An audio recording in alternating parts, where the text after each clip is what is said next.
In the early 20th century, when two giants from distinctively separate disciplines collaborated on the development of an extracorporeal circulation device, I doubt they realized how extraordinarily unique their partnership was.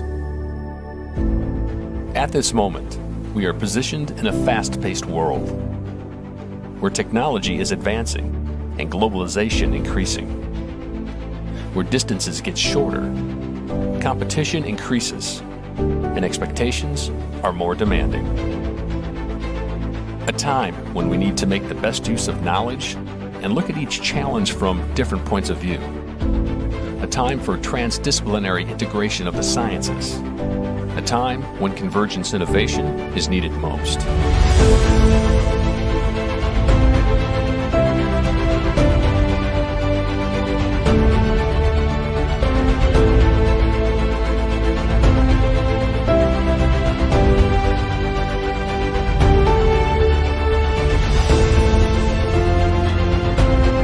Innovative leaders are curiously optimistic as they dare to take risks.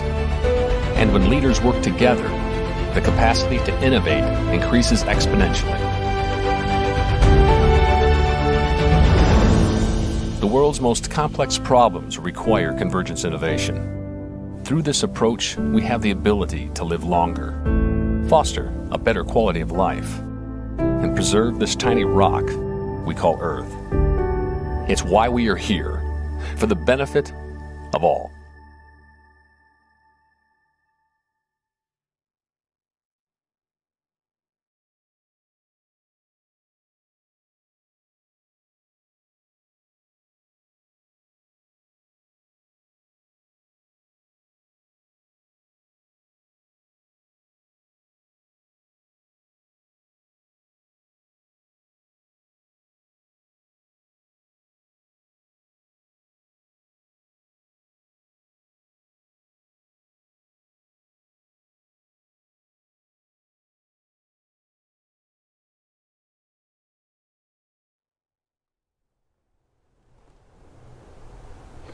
Good morning and welcome. I'm Steve Igo, here in the studios of DeBakey CV Education. Welcome you to Pumps and Pipes Houston Tech Rodeo. Today's program is on inner space, outer space, and the earth between.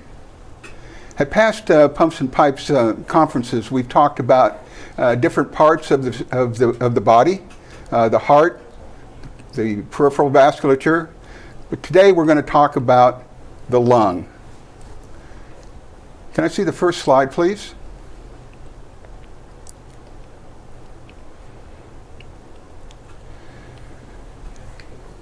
Today is World Hypertension Day. And it's interesting that in an adult human, if you take the blood vessels and laid them in a straight line, they would measure 60,000 miles in length. That would circle the earth twice. And so today we're going to talk about blood vessels in the lung, and specifically we're going to talk about the blood vessels related to pulmonary hypertension. So joining me in the studio today is Dr. Zeenat Safdar. She is the director of the Pulmonary Hypertension program and the interim director of the Houston Methodist Lung Center. Also joining me is Dr. Ashrith Guha. He is director of the Pulmonary Hypertension program in the DeBakey Cardiology Associates. They will be talking about the treatment, diagnosis, and novel imaging of pulmonary hypertension. Dr. Safdar? Thank you very much, Steve, for your kind introduction, and it gives me great pleasure to give a talk on pulmonary arterial hypertension. Thank you, Steve. It gives me great pleasure to talk about pulmonary hypertension. I appreciate your kind introduction. So we're going to go, as mentioned, I'm the interim director for the Houston Methodist Lung Center and the director of the Pulmonary Hypertension Center at Houston Methodist. This is the outline of my presentation given over here. Interestingly, May 5th was the World Pulmonary Hypertension Day, so not too far from the regular Hypertension Day. PH Day was just celebrated also. So what is pulmonary hypertension? It's a disease, it's a rare disease. Prevalence of this disease is about 15 to 25 people per million. It's diagnosed more frequently now. It's undertreated, underdiagnosed. In 1987, there's a rapidly progressive disease thought to be a kingdom of near death. Since then, a lot of advances has been made, and I'm going to go over some of the diagnostic and treatment modalities for this disease. These are just a list of all the studies, not all, but major studies which have led to the approval of a lot of drugs that we're going to talk about. But nevertheless, there's a lot to be done. And what is pulmonary hypertension is thought I was going to go over. So in a normal heart, the blood flow through the vessels into the right side of the heart, where then it goes through the pulmonary artery into the lungs, and it gets oxygenated and goes back to the left side, and that is the pumping side to the LA and LV, and then through the aorta distributed to the part of the body. So what happened in pulmonary hypertension is the vessels in the pulmonary vasculature, they become narrow to the point that there is high resistance to the flow of the blood that leads to shortness of breath. And shortness of breath is a very common manifestation. But if you look, this is a pipes and pumps conference, so I thought maybe look at this as a pipe. So if you have a long pipe and the blood is flowing from one end to the other, the resistance is in the pulmonary vasculature, which is the pulmonary circulation here, but the resistance can be anywhere through this. So the most important thing is to figure out where the problem lies and to treat it. Another way of looking at it, blood is coming into the pulmonary vasculature, into the pulmonary circulation, and then getting oxygenated. And as you can see, the kind of color changes from bluish to reddish, well oxygenated blood into the left side of the heart. And the alveolus is bringing in the oxygen, and there is no problem normally in us. But what happened in pulmonary arterial hypertension, there is increased resistance to the flow of the blood. And then it could be also due to a clot which can get dislodged or lodged into the pulmonary circulation. It could be decreased availability of oxygen or destruction of the alveoli, that is the lung disease and hypoxemia. On the other hand, it could be high resistance to the outflow of the blood through the LA. It could be because of the dysfunction of the left ventricle or left atrium. If you take out all these conditions and you focus more on the pulmonary circulation, then that is the main cause is idiopathic pulmonary hypertension or associated. And this is just a schema of thing, and I'm going over this because it's important to figure out what is the main cause of pulmonary hypertension that we are dealing with, and what are the different types which are outlined over here. Group 1 is the one that we talked about. This is the one where the main pathology is a pulmonary circulation.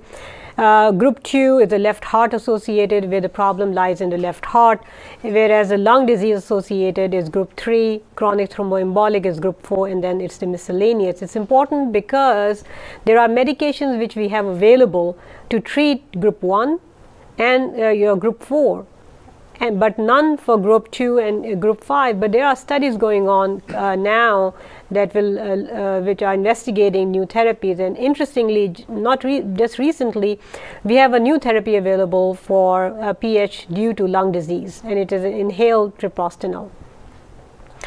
So in terms of pathophysiology, there's obstruction in plexiform lesions, narrowing, not just the narrowing or the dilation, but you can see that there's absolutely obstruction of these vessels that leads to really high resistance to the flow of the blood. The endothelial proliferation, there is medial hypertrophy leading ultimately to a plexiform lesion. And you can see over here there is actually a thrombus in situ within the vessel that can also lead to high resistance to the flow of the blood. And this is another schema. Normally the pulmonary vessels are high capacitance, low resistance vessel, which means that if we go to a gym and exercise, we can increase our blood flow and there's no problem.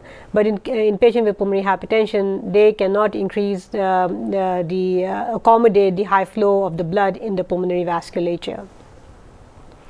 So this is another schema showing that as the pulmonary artery pressures are going up, as the PVR, pulmonary vascular resistance, is increasing, the cardiac output is maintained in a patient that is compensated. But as the patient becomes decompensated, the cardiac output starts to go down, and now they can't do their regular activities and they are more short of breath. At a point where the cardiac output actually starts to dip, where the RV or the right ventricle is unable to maintain the flow of the blood. And you can see over here that in a normal patient, as the cardiac output increases, the pulmonary pressures, mean pulmonary pressure, which is on the y-axis, does not increase. But in patients with pulmonary hypertension, which is depicted in the black and the red from various causes, there is increase in the pulmonary artery pressure as the cardiac output is increased, suggesting that the vessels in the pulmonary vasculature is unable to accommodate that high flow of blood. Depicting over here also, as the RV is normally a thin-walled vessel, a thin-walled structure, and as the pulmonary arteries become thick-walled, the RV as a pump as the resistance is increasing, the pump has to, of course, work harder. So as the pump is working harder, there's hypertrophy of the vessel wall to a point where it says, okay, I cannot maintain, the pressure is too high, and the RV starts to fail, where the patient develops RV failure. A lot of studies, I'm not going to bore you with this all the details in this slide, but just to say that echo is the diagnostic screening tool that is used, and to confirm the diagnosis, right heart cath is the gold standard and has to be done on every patient. Now, I was told to talk about the targeted mechanisms. There are three: endothelin pathway, nitric oxide pathway, and a prostacyclin pathway. The endothelin pathway was discovered as it was a very potent vasoconstrictor, binding to two receptors, endothelin A and B, and binding to these receptors leads to profound, not just vasoconstriction, but proliferation.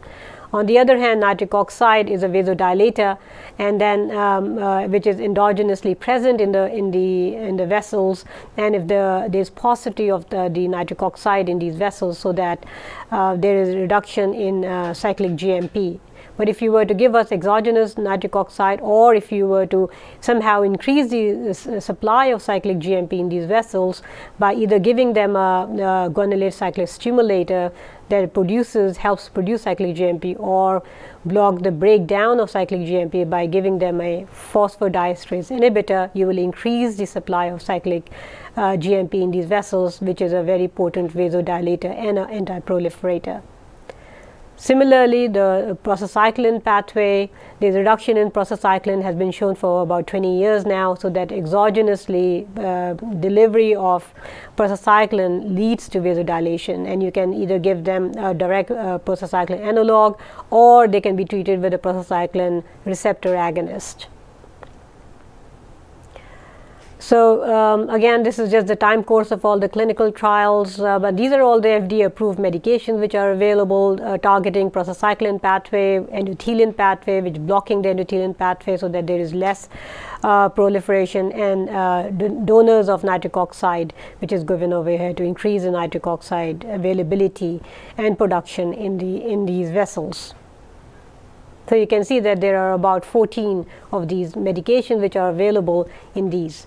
Now, looking at the vessel, these are the smooth muscle cells, and the smooth muscle cells have different receptors there. As we talked about, the endothelin A and B are there, so blocking those is advantageous because they will then block the increase in phospholipase C that causes the increase in calcium, that maintains the vascular tone, is hyper increased, you can say, or increased sensitivity to calcium, so that there is profound vasoconstriction and proliferation. On the other hand, prostacyclin binds to different receptors, and different medications target different receptors and lead to variable amount of utility of using these. And guanylate cyclase similarly increase the production of nitric oxide and sensitivity of nitric oxide, and also blocks the calcium. So, the main at the end, it is the calcium increase intracellularly that leads to all these secondary things that happen in the cell. So, I'm going to skip this slide for the interest of time. Parenteral prostanoids are the first therapy for functional class 4, which are patients who are severely decompensated. And there are different receptors that the prostacyclin has been targeted. Different analogs have targeted different, as outlined over here, and that have proven advantageous in the treatment of pulmonary hypertension. There are many drugs in development. Which are now not FDA approved, but hopefully will be, depending on the results of the clinical trial, which are ongoing. The inhaled imatinib is one, which is a platelet-derived growth factor. Another one is seralutinib, which is also platelet-derived growth factor inhibitor. Certain different receptors again are blocked by these. There's another formulation, treprostinil powder, which is once a day, and then there is, of course, if you can give them exogenous nitric oxide, that is going to be really helpful for these patients, but that has been difficult because nitric oxide generation or carrying a cylinder is very cumbersome and expensive. But there's a new device that is being tested. Ralinepag is an IP receptor agonist, another one that is being tested. A new pathway, which is sotatercept. It works through the activin and growth differentiating factors. It reconstitutes the pulmonary vasculature so that there is decrease in BMPR2 inhibitions and increased expression, trying to restore the balance of vasoconstrictors and vasodilators in the vessel wall. Another mechanism is ultrasonic energy to denervate pulmonary artery, which is an important, may prove useful in humans. There is some data in animal that it works very well. There are many failed drugs. I'm just putting a few of them here. So a lot of drugs have been tried, a lot of drugs have failed, but there are other things that we can do in a failing patient. We can give them lung transplant, right? We can give them 2 sets of lungs, and that will be curative because you're taking out a damaged lung and you're putting in 2 new lungs. But the problem with that is 90%, up to 90% may not be listed, and even if they are listed, 20% may die awaiting a lung transplant. And there are indications for referring, and sometimes these indications are overlooked and patients get referred to a center or to a PH center very late. So, and the reason why lung transplantation is not enough is because there is not enough organ available. So what can we do to increase the presence of these lungs? A lot of these lungs have contusion. A lot of these lungs are not useful. So then ex vivo lung perfusion is a technique which has been developed, and to expand the donor pool of lung and extend a life-saving therapy for patients. So 3 to 4 hour period, the donated lung are placed in a sterile plastic dome, and I think this is going to be discussed. They're maintained on room temperature. They're given nutrients, protein, antibiotics, even and of course oxygenated. This is a catheter that goes to the pulmonary artery, another catheter into the left atrium. They're perfused with a bloodless perfusate and then put in a dome over here at room temperature, make them viable or transplantable, and then they are given. And this has been done at many centers, as I mentioned, and there's a 25% of lungs in Toronto, at one of the centers in Toronto, have been using these as rescue lungs, and the 5-year outcome for these patients have been very good, comparable to the normal explanted or transplanted lung. I think Dr. Nichols is going to talk about re-sterilization of decellularized lung, which basically means you take the lung, you take away all the cells from the lungs so that the scaffolding is left, and now you can theoretically put the stem cells in there, the patient's own stem cells, so there's no reaction, and rebuild the lung from scratch. And that could be something that's going to talk about. So stem cell engineering is something that has been worked on, and repopulate these acellular lung scaffolding. Other thing is 3D bioprinting that I think Dr. Miller is going to talk about, so I'm just going to skip this. Xenotransplantation is something we take a donor pig, and it has been used for skin and kidney and pancreas, but what about lungs? This is done by Lung Biotechnologies working on this, and this is cross-species transplantation, modification of the pig genome so that the humans don't recognize it as a foreign body or foreign cells and don't have a reaction to it, and genetic engineering may be the next way to go. So in summary, correct diagnosis is very important, proper undergoing a right heart cath, referring them to a PH center like the center at the lung center, proper treatment, new therapies, enrolling them in clinical trials, patients, so that's how we have new therapies available, exploring new targeted pathways that I mentioned. Then again, novel things, if a patient is marginal or needs to be transplanted but we don't have enough lungs available, then increasing the pool of those patients may be something, and then lung regeneration and xenotransplantation is something which will be coming up in the next few years. So I appreciate your attention. I know I went through this fast, a lot of data to cover, and this is the Houston Methodist Lung Center where we take care of our patients with different kind of diseases, and I'm happy to take any questions at the end, and for feedback, this is my email, zsafdar@houstonmethodist.org. Thank you very much. I appreciate the time. Thank you. Thank you, Dr. Safdar. Obviously, that was a lot of information to cover in a short period of time, but the endothelium really is kind of the gatekeeper in many ways to the lung and to the media of the lung. Dr. Guha will now talk a little bit about the advances in imaging of the pulmonary vasculature in pulmonary hypertension. Thank you, Steve. So just to follow up on an excellent talk by Dr. Safdar. So as she, just to recollect what she said, very important to diagnose pulmonary hypertension appropriately, and the crux of diagnosis really, falls on echocardiogram and right heart cath, as she suggested.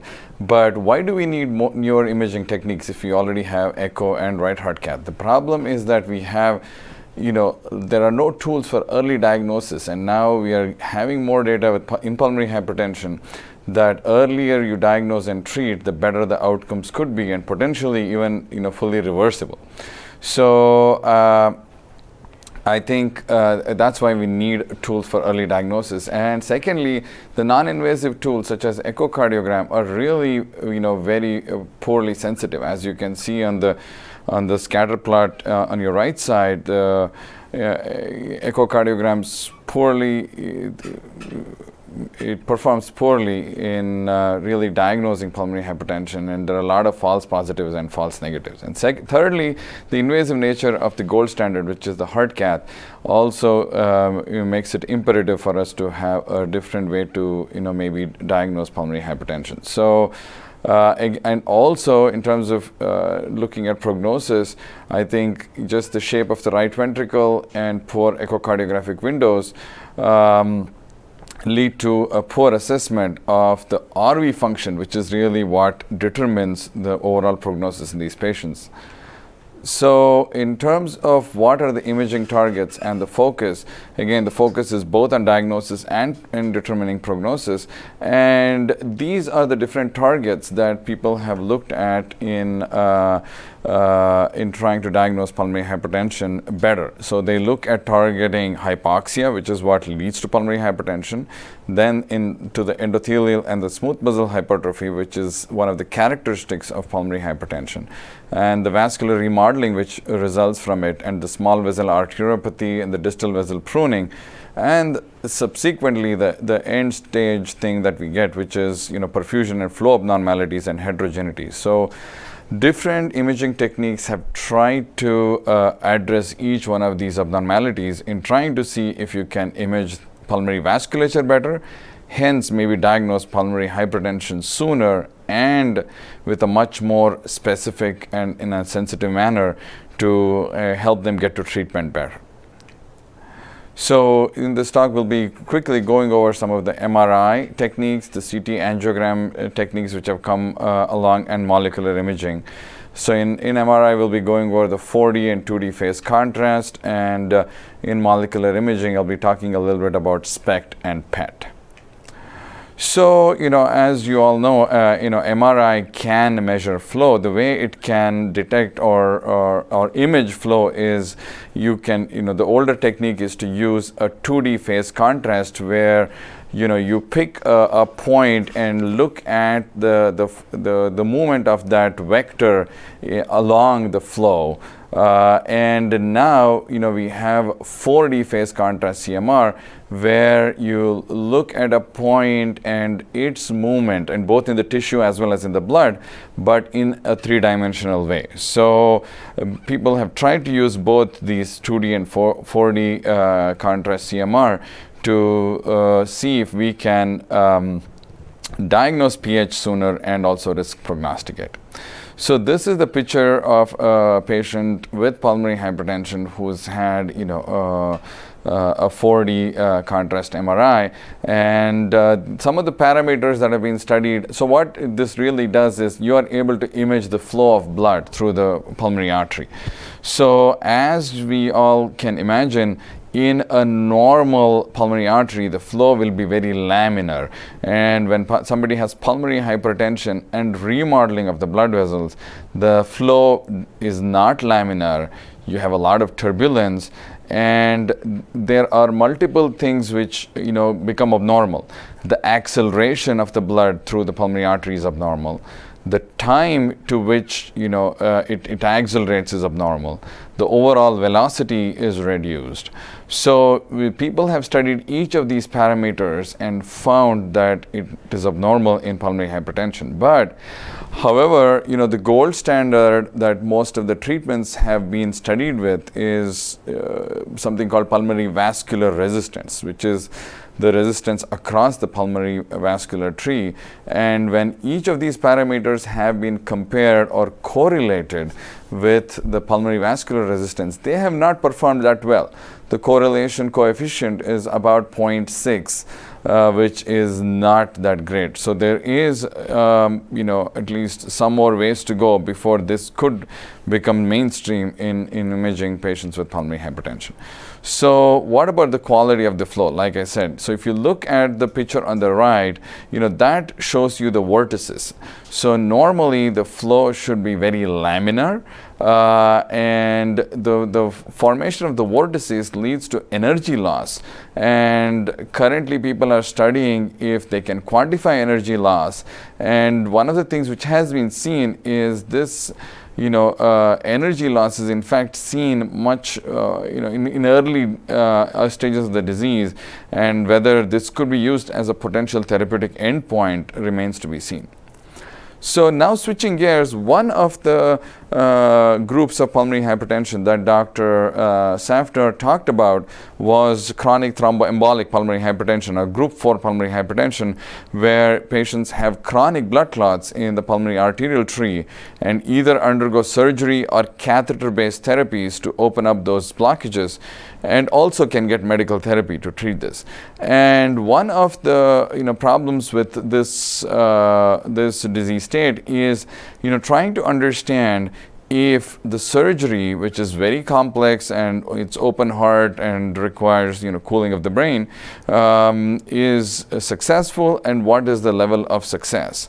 So this is where I think MRI plays a really good role, where you can look at the perfusion. And this is something actually looking at pulse wave transit time, which actually is the wave of the pulmonary blood flow, coming back, and you can see these images. The top ones are the one before surgery, one after surgery, and you can see that there is a big improvement in this. And the same way here, this is actually the flow, and you can see that the flow in the bottom is so much better. The red are the areas which are not getting blood flow, and as you can see, it's markedly improved after surgery. So, and as we talked about, the right ventricular failure is what really determines eventual prognosis in these patients, and MRI plays a really good role there, because it's able to assess comprehensive function. It can assess tissue characteristics, including fibrosis, and which really help us understand if the patient is going to do well in the long term.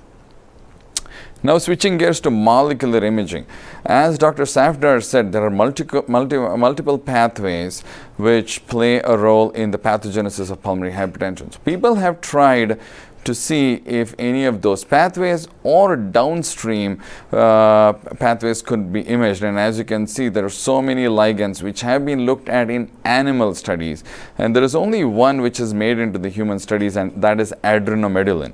This is data from a phase 2 study which shows, that in a non-invasive way, we are able to, image patients who have pulmonary hypertension, and you can see there is a picture of the lung from a normal to one with diseased, and there's a marked difference in the perfusion in these patients with pulmonary hypertension. And last but not least, CT 3D reconstruction again is very helpful, because it images the distal pruning of the vessels, which is very classic with these patients with pulmonary hypertension. So to conclude, pulmonary hypertension continues to be a deadly disease, and it's very important that we are able to diagnose this disease early. There are some diagnostic tools which are coming up, but they are far away from being anywhere in the mainstream. And hopefully these molecular imaging agents will play a bigger role in the future. With this, thank you very much for the opportunity, Steve, and look forward to the upcoming talks.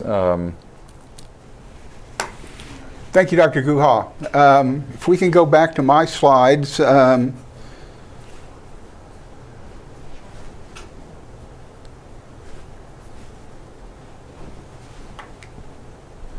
So Dr. Safdar was saying that recently was World Pulmonary Hypertension Day, and the keynote speaker at that event was Dr.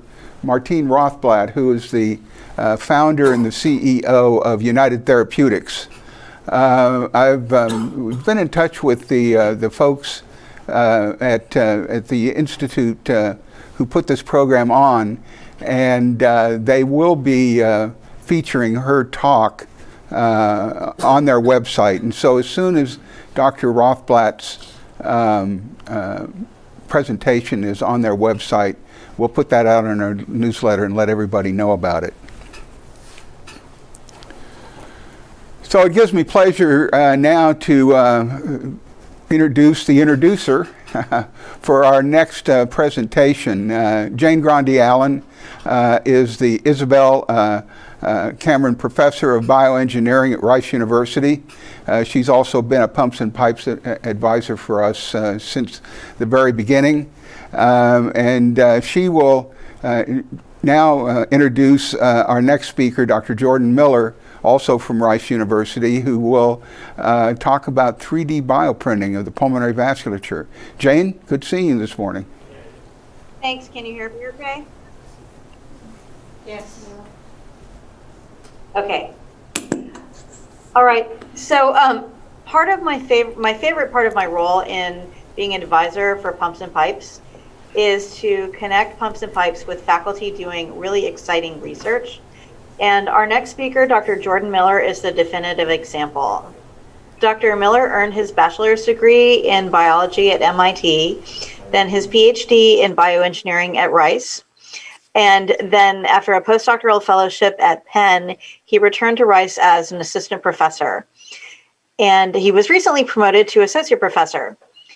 Dr. Miller has made extensive contributions to the field of 3D bioprinting for biological applications, including starting his own company, Volumetric, which offers a cutting-edge system for very rapidly fabricating large biological scaffolds. Dr. Miller is recognized for groundbreaking work in printing vascularized structures, especially for the lungs, but also for various solid organs. And this is the work that was featured on the cover of Science 2 years ago. Dr. Miller is also, outside of research, a leader in diversity, equity, and inclusion activities in the School of Engineering at Rice. And finally, he is also an award-winning teacher. Students flock to his courses on biomaterials and microcontrollers. I know you will find his work tremendously exciting, just as I do. And it's my pleasure to welcome Dr. Jordan Miller to the Pumps and Pipes meeting here at the Houston Tech Rodeo. Dr. Miller. Thanks so much, Jane. Really appreciate it. And thanks everyone. Hey everyone. Very excited to be here and share with you some of our work and perspective on this area. Let me just share my screen here. Can you all see the slides? Yes. Okay, excellent. Thanks so much. So yeah, I'm going to tell you the beginnings of this story, which really go to this science paper from back in 2019, as Jane mentioned, and some of the newer stuff we're doing in the lung now, and looking forward to the future. So as a disclosure, as Jane mentioned, I'm also a co-founder of our startup company, Volumetric, who's been commercializing this technology. So in our group, we're studying the relationship between structure and function in living tissue. If you look at your own body, you see how complex it is. And in biology, you have this, one of the possible ways to evaluate biology is in the mindset of form follows function. So the form of a biological structure, this could be anything from a protein's tertiary structure all the way up to an organ's shape or a limb or even the shape of the entire organism itself. It's really an evolutionary consequence of its function or the function of each of its individual components. And in tissue engineering, regenerative medicine, we're really asking the converse question. Will function follow form? So if I say I want to build a replacement organ, I want to make a lung that functions as well as the human lung, or maybe better. Let's see what engineering says. If we make the structure akin to the human lung, will it therefore have the same function? And that's still an open question. We know that transplants work, and organ transplants going from one patient into another work. So we know that the same structure or a similar enough structure to your organs could work, but could we build things that will also function in that same capacity? And we can look at this challenge very simply here. What if I just take a slab of gel, and this could be something like gelatin, and we're going to put some cells in there, and those cells are going to be at very high density. This is akin to the density of cells in the body, tens of millions of cells per milliliter. And what happens is you culture this for a couple of days. So it's only 5 millimeters thick. And we have, tens of millions of cells in there. And if you cut open the gel and you look inside it after a couple of days, you'll see here, it looks like a slice of bread. You have a crust layer on the outside. That is where the cells are surviving. You're looking here at destabilized EGFP and false color. And the cells on the outside are producing. The cells in the middle, they've all died. And the reason they've all died is because this doesn't have much architecture. There is only material. And cells cannot exist in a packed, solid volume of tissue. And if you think about, one of the analogies we like to think about here is we're trying to design tissues and organs actually very similar to the challenge of designing cities for people to live in. With cities, you have regions, we'll look at Paris here, where residents live, the city blocks, but you have to have the vasculature. You have to have the roadways to deliver nutrients and remove waste. What if you lived in a city that had no roads? How would you get your furniture in? How would you take out the trash? It would be really hard to do, right? So just as our organs are designed with vasculature, this is very similar to how we think about the challenge. So if we just add a little bit of architecture, we just add some 800 micron channels going through, you can see that each individual vessel here is providing nutrients and oxygen to the resident cells.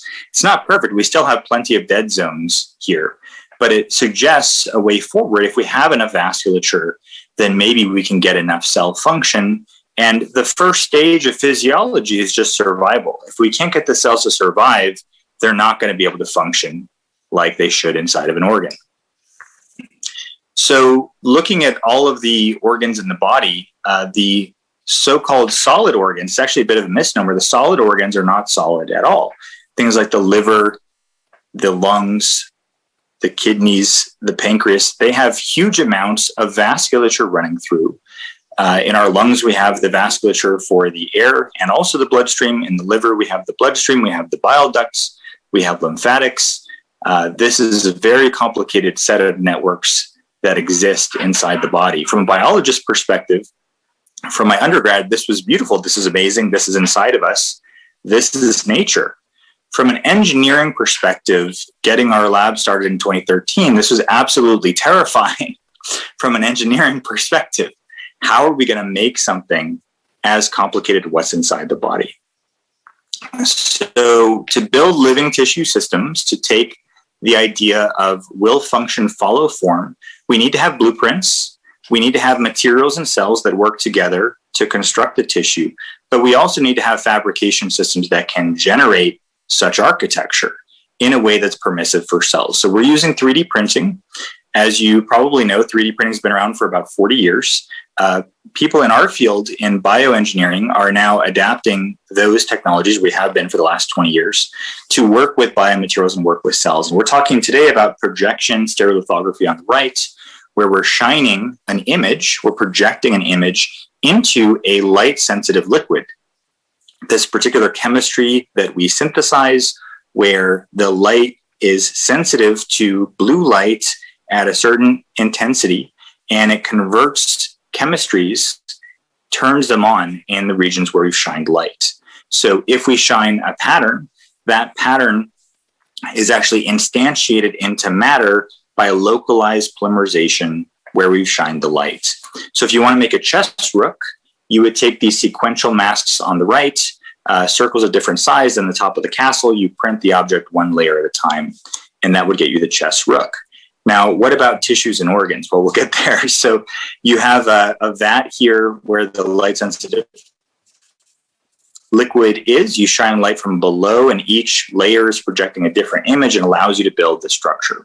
So using this technique, we've been able to make branching architectures. These vessels are about 1 millimeter in size. You can see that the gel is elastic. It's pulsatile. We're able to get arterial pressure supported in here. You could do something like this architecture in silicone. Why is it so good to do this in a hydrogel? We can do not just convection, but also diffusion. So now you can see in black, we have highlighting the vasculature. This is India ink nanoparticles that are suspended and are trapped within the vasculature. We also are perfusing in red food coloring, which is hydrophilic and diffuses freely through the gel. So this now looks like a new map for a new city where we have the vasculature in black, the roadways we're pumping through, and the resident areas in between, the city blocks, if you will, on this level, where we're going to put cells and they can get nutrients and oxygen.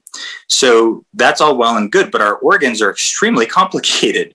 And this has been known for hundreds of years. We have here on the left drawings from Leonardo da Vinci 500 years ago, where he was looking at the structure of the lung. And you can see actually two independent branching architectures. This is what he saw, what he drew. You see coming off of the heart, you have the blood vessels going into the lungs, but you also have the ribs of cartilage showing the airways going also down into the lung. And as far down as Da Vinci could see, he saw these branches getting finer and finer and closer together. And we yet know that they never connect. You never want your airways and your bloodstream to connect directly. If they did, you would have bleeding into your airway or air getting into your bloodstream, both of which are fatal. So what we are very excited about today is some of the new mapping technologies, either CT or resin casting or fundamental developmental biology in the bottom right here, that is helping us understand what that structure is. Same thing with the kidney here. You have the blood vessel structure in red draining out into white, but we also have a whole urinary tree. So we really define the challenge as an interpenetrating architecture, which we simplified on the right here. We can put multiple different materials into these different vessel architectures that we've architected. We could now do this in a gel, in a water-based gel, using a mimic of lung architecture. This is not what the lung looks like, but it has the simplest elements. We have an airway. Here we're pumping in humidified oxygen gas, and we have a bloodstream. We're pumping in deoxygenated red blood cells, and we see them begin to oxygenate over time. We increase the complexity of this architecture, increasing the tessellation of this topology along a serpentine path. We were able to show that quantitatively that the blood was oxygenating as a function of the gas that we put into the airway, which makes sense. If we put in nitrogen into the airway, we would not get oxygenation quantitatively. So we have to go more complex, though, and this is really where a lot of these new mapping techniques come in, looking at just, we can't make a whole lung yet, but looking at the most distal architecture, you could begin to extract different types of topologies here, where these may be functional mimics of the unit cell of a lung or something akin to it. We have a shared airway atrium, we have budding alveoli, and it's ensheathed in a vascular net that has hundreds of vessel segments and junctions. We were able to build this inside of the gel. You can see the gel being ventilated. We're perfusing in deoxygenated red blood cells. They're getting oxygenated as a function of that transport. We can now go more complicated, where we're taking the computational approach of getting the architecture, first growing the airway, then growing the inlet and outlet vasculature, then populating the tips of the branches with these fundamental unit cells. So here, now we've gone more complicated. We have this Voronoi unit cell helping the blood perfuse around there, getting oxygenated. We actually showed that some of the blood in these architectures was exhibiting bidirectional flow through individual smaller segments. These vessels are about 350 microns in diameter, and that also we think is helping to boost the mixing and may provide an avenue for us to evaluate this further in the future. So since that work, we've now been endothelializing the topologies, getting these endothelial cells that normally line your blood vessels. They regulate transport, but they also prevent blood from clotting. We know we're going to have to endothelialize these architectures. And then we've been putting actually lung cancer cells in the intervening areas, also used as a model, not just of physiology, but also of pathology.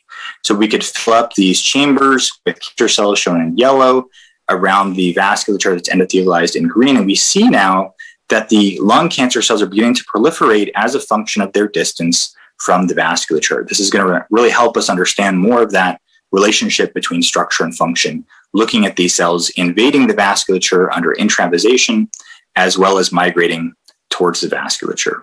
So overall, we're looking at taking organ architecture, breaking it down into its substituent components, analyzing that, and generating new architectures from scratch on the computer, and then generating the 3D printing techniques and workflows that will allow us to generate the overall structure. So with that, I'd like to thank the rest of the team, especially the trainees that have been leading this up, Babrak Gregorian, who is a co-founder of Volumetric, Sam Paulson, Dan Sazer, and newer members, Maddie Royce, Sharina Malkani, Kristen Means, Ian Kinslinger, and Kevin Jansen. If there's time for questions, I'll be glad to discuss further. Thank you.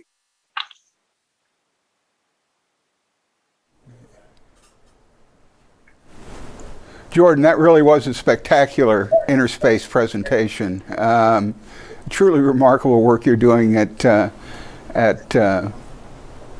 your laboratory at Rice University. I was just speaking with Dr. Safdar here, and hopefully there are some folks at Lung Biotechnology that are watching you today. Maybe take 30 seconds or so and tell us about your work with Lung Biotechnology. I think you have some funded work with them.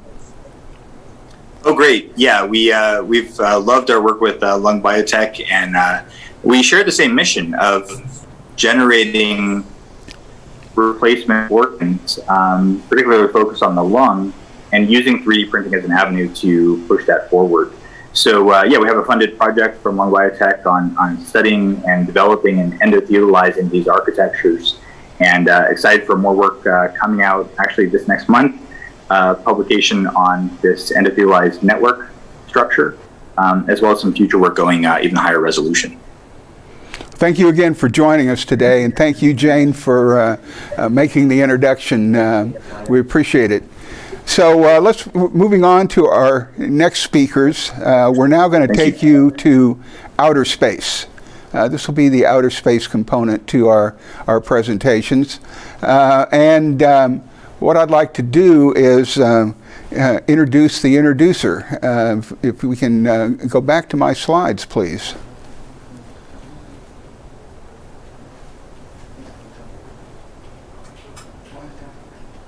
So yes, thank you. It's my pleasure to introduce Mike Hess. Mike has been a Pumps and Pipes advisor also for a number of years. He is the Operation Integration Manager, Commercial Crew Program at Johnson Space Center. And in fact, that group has had just some wonderful launches and recovery over the last month with the Dragon 2 launch, and also which was on April the 23rd, and then also the Dragon 1 crew landing, which was on May the 2nd. And that picture was sent to us by a captain on a drilling barge in the Gulf of Mexico. And I call it the Earth, the Moon, and a dragon. It's just a wonderful picture. And so, Mike, hopefully you are on our Zoom connection. I think you are. And please introduce our next speaker, which is Matt Unler from Axiom Space.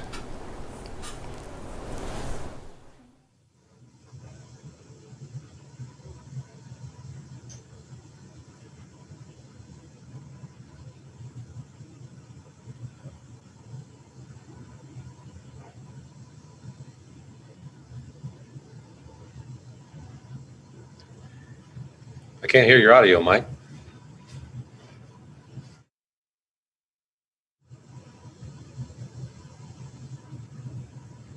Great.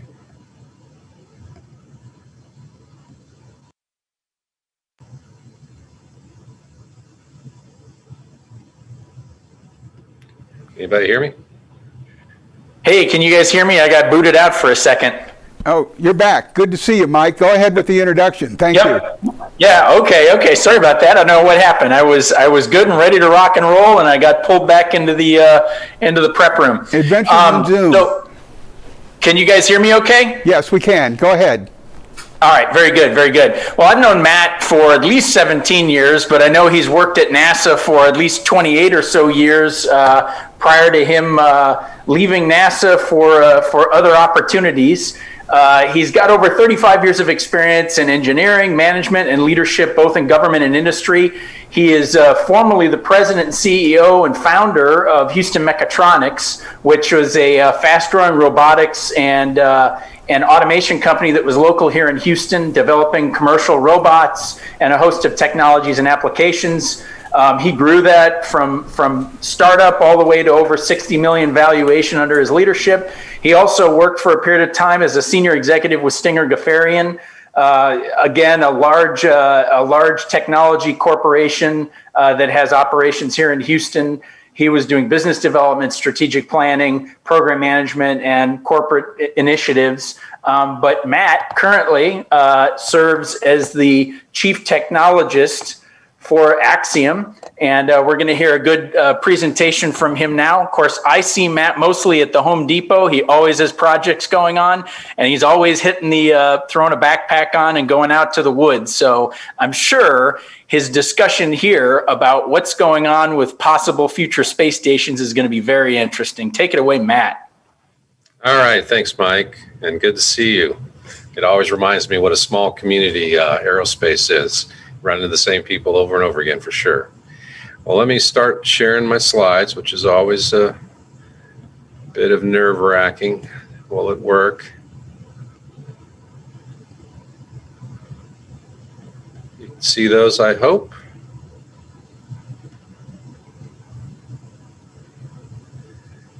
Everyone see that okay?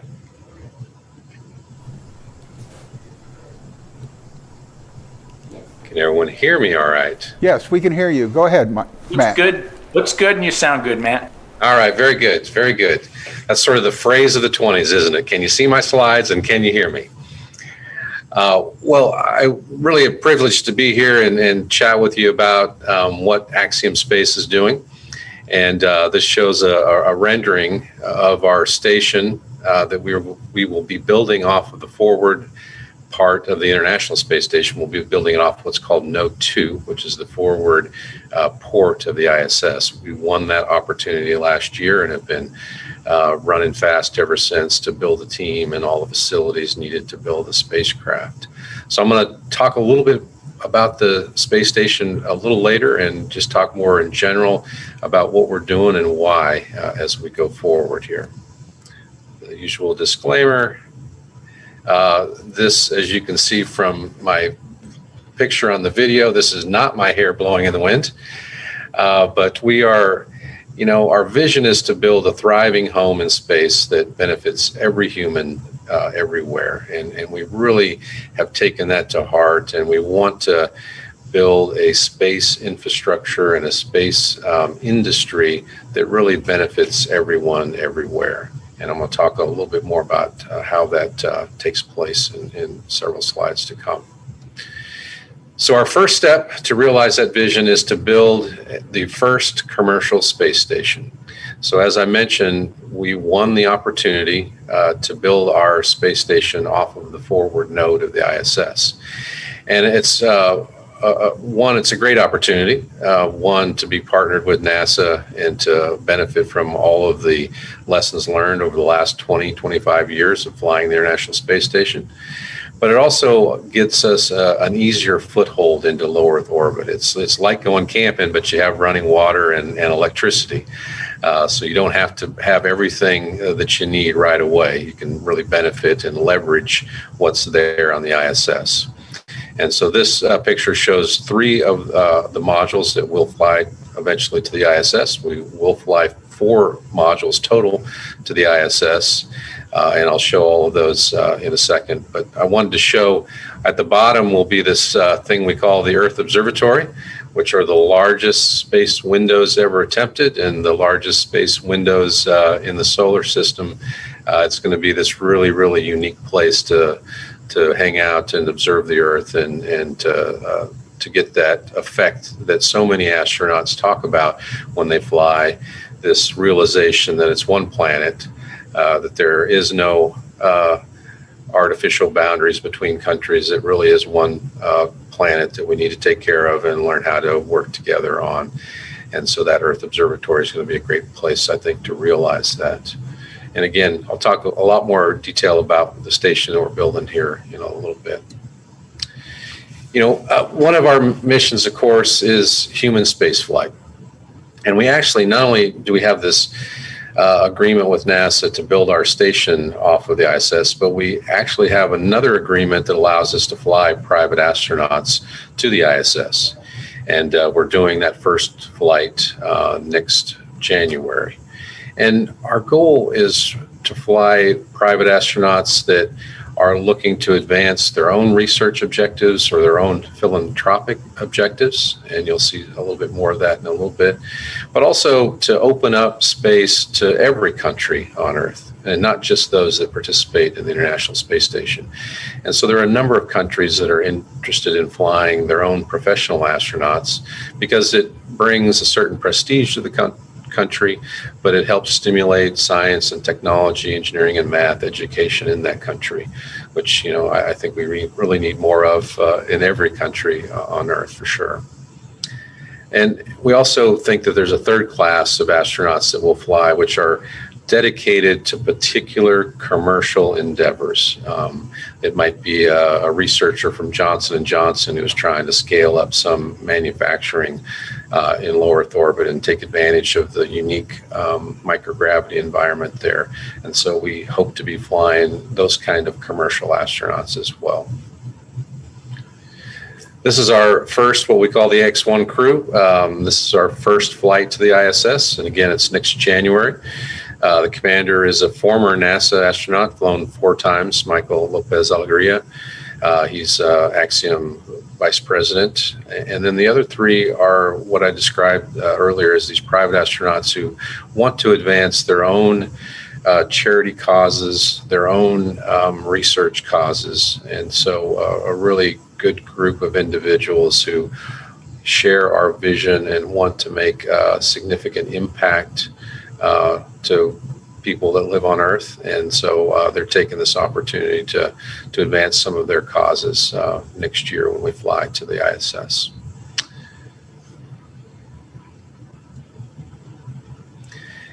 And I've alluded to some of this. You know, there's really 3 major threads that we think we are on the cusp in the world to really realize some tremendous advantages. And the reason we're on the cusp is because of advances in technology, some of which are the lessons learned from flying the International Space Station for the last 20 years and flying humans on board for the last 20 years. Some of it are advances in commercial space like SpaceX and Blue Origin and others that are building more and more capable and commercially available launch services. So we'll be flying humans to space and opportunities to continue human space flight. And those are either, again, as I mentioned, private astronauts or professional astronauts from countries that don't necessarily participate in the ISS. But also we hope after the retirement of the ISS that we fly NASA astronauts as well. And then the middle one, these commercial on-orbit services, is the one I really am excited about. I think there are unimaginable things that we're going to be able to manufacture in microgravity once the capability or the infrastructure is there that really enables that. And that's really what the commercial space station can provide, is an opportunity for companies to scale up manufacturing, to make things in space that can't be made on the ground. And I think 20 years from now, we will every day live with products that we can't imagine how we live without. And those products will be manufactured in space and manufactured in the unique microgravity environment of space. And certainly we think too, there'll be continued research and technology development, you know, in some cases for NASA and for national space endeavors. The low Earth orbit is still a hard place to get to, but it's a lot easier to get to than the moon or Mars, and testing out technologies that you want to take to the moon or Mars or beyond is much easier done in low Earth orbit, and we hope to be a platform to do that as well. And then the last little bit is a place where we can do brand and media partnerships. You know, those are things that NASA is not allowed to do. NASA is not allowed to promote certain businesses, and we think there's lots of opportunities for those sort of things as well. Again, I think they benefit all of us because they bring more awareness to the opportunities that space brings. And so we're excited about those things as well.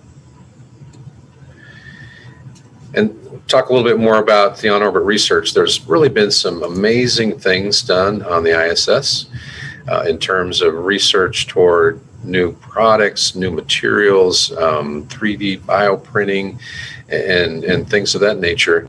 But I think there's probably thousands of other things that weren't tried on the ISS because people weren't sure where to take it if it was successful, because there was no place to further the manufacturing of that thing if it did turn out to be something viable. And so a commercial space station allows those types of researchers that may not have participated in the ISS because they didn't see a growth path, but we now will provide them a growth path that if they discover something that they feel has commercial value and want to scale up their manufacturing, we're a place where they can do that.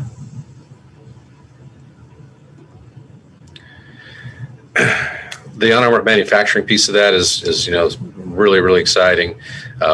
Creating new alloys, new materials, 3D printing of biomaterial. There's just so many things that are possible. There's already been demonstrations of fiber optic cable that has 100 times transmission length, been demonstrated on the ISS. And so I think in many ways, the things that we will manufacture in space are as difficult to predict as it was to predict the applications on your iPhone 20 years ago. It's hard to imagine all the apps that you use today, to imagine that 15 or 20 years ago. And I think the same will be true. Once there is an infrastructure, a commercial space station, and a commercial infrastructure, there'll just be hundreds of applications that emerge that we can't imagine today. But in general, any application that suffers from or has to be controlled against gravity or buoyancy and certain thermal characteristics, all those can be taken away from the problem when you're in microgravity, and therefore any process that sort of suffers from those limitations has the promise of being a viable thing in microgravity. And then, as I mentioned already, deep space exploration support. Again, it's still hard to get to low Earth orbit. It's still hard to get to space, but it's much, much easier to get to low Earth orbit than it is to get to the moon or to Mars. And so being able to test out systems, to be able to advance technologies in low Earth orbit is going to be a viable opportunity. And so we're looking forward to making our station compatible with those sort of technology developments as well. This is a bit of an eye chart, but it sort of summarizes all those things, and these are just the things that we can imagine so far, and a lot of it opportunities that we've seen of research demonstrated on ISS already. But I do believe, as I mentioned, I think there's a whole host of other research that could have happened on ISS, but probably didn't, because those particular researchers didn't see a path beyond the basic research. And a commercial space station gives them a path beyond the basic research, and I think will entice them to rethink about doing things in microgravity and low Earth orbit. And so here's the plan that we have ahead of us. As I mentioned, we're going to fly 4 separate modules to the ISS. And again, it's just a fantastic opportunity that we have to build our station off of the front of the International Space Station. It is just technically easier to build a station in that way. And so we're very proud of our opportunity with NASA. And so the first module is what we call the HAB, or Hub 1. And it has 4 crew quarters, space for all of the systems that you need to keep crew alive, and then also has places where you can do research, their payload capability. The important part of it also is that it has these 4 radial ports in the front, and those radial ports allow us to continue to expand onto our station. And then about 9 months later, in 2025, we'll fly our second module up, and it will be attached as shown. And then the third module comes about 6 months after that, and that third module is what carries also the Earth Observatory, which has been repositioned here to the nadir port of HAB2. Again, going to be an amazing place to see the Earth. This third module is dedicated entirely to research and manufacturing work. So it's really the workhorse. The other two are more living quarters and places to house private astronauts, as well as all the systems required for life support. Now, at this stage, we're getting power and some thermal control from the International Space Station, and we will get COM, a communication link through the ISS, at least through the second module. But when the fourth module arrives, the power thermal module, we will then have the capability to be completely independent of the ISS. And so it has large solar arrays. Here's an example of advances in solar array technologies. Simply through advances in solar array technology, we can generate about the same power that the ISS can generate with about 1/6 the area of solar arrays. This tower will also have an airlock, which allows us to do spacewalks from, and by then we'll also fly up our own robot arm and be able to add modules with that robot arm. So then at some point in early 2028, we will separate from the ISS. We're hoping that we reach some agreements with NASA, and maybe we take a few things that they think are still valuable with us so that they can continue some of their basic research and technology development. And then we continue to build onto our station. Really, there's no limitations to how many modules we can add. Each of the first two modules have 4 different radial ports that can be added to and added modules to. And then we also think that we'll be building inflatable modules and at some point even constructing the modules in space. And the advantage of doing that is that you're not limited by the launch vehicle volume constraints at that point. We even have some designs and are talking to some really interesting technology developers about 3D printing in space at a very large scale. And so I think the future is going to be really, really amazing. And this pictures really just show the very beginning. And so that's our plans for the Axiom station and the markets that we're going after, and really, really appreciate the opportunity to tell you about it. Always excited to tell people about what we're doing.